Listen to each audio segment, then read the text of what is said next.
ஏதாவது நீங்கள் சாப்பிட இப்போ யாராவது வராங்க, வீட்டுக்கு வராங்க, இல்லை ஏதாவது ஒரு விஷயம் நம்ம வெளியே இடத்துக்கு போகிறோம் செய்கிறோம் அப்படின்னா வீட்டுக்கு வரவங்களுக்கு தாராளமாக நமக்கு வந்து சாப்பாடு இந்த சிக்கன் நம்ம பிடிச்சி வச்சு யார் வந்தாலும் அந்த சாப்பாடு 4 பேர் வந்தால் அவங்களுக்கு சாப்பாடு ஐயோ வந்துட்டாங்களே இவங்களுக்காக சமைக்கணுமே இது செய்யணுமே அது செய்யணுமே அந்த மாதிரியெல்லாம் குழந்தைங்களுக்கு வந்து யார் வந்தாலும் எல்லாமே வாங்க உட்காருங்கன்னு சொல்லி அவங்கள வரவேற்கணும், அவங்களுக்கு நல்லபடியாக வந்து நம்ம கவனித்து அனுப்பணும்.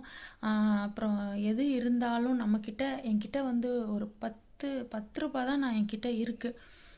போன வருஷத்துக்கு முன்ன வருஷம் கரெக்டாக என்கிட்ட 10 ரூபா இருக்குது. அதுக்கு மேலே என்கிட்ட ஒரு பைசா கிடையாது.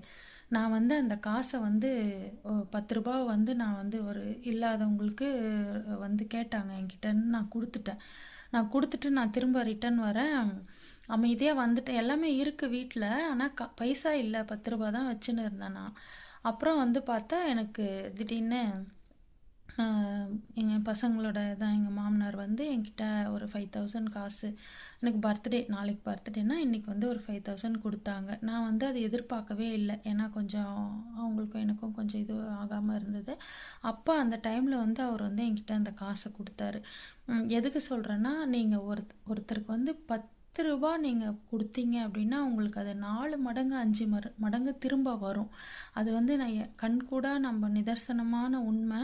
அதை வந்து நீங்கள் நிறைய உதவி செய்யுங்க. இப்போ என்கிட்டலாம் வந்து நிறைய இருந்துச்சுன்னா நம்ம கொடுக்கலாம், நிறைய பேருக்கு நல்லா செய்யலாம்.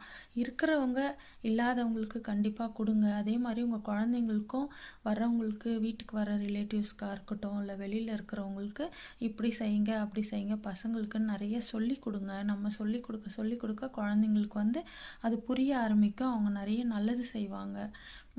இது சொல்லணும்னு தான் நினச்சேன். நன்றி, வணக்கம்.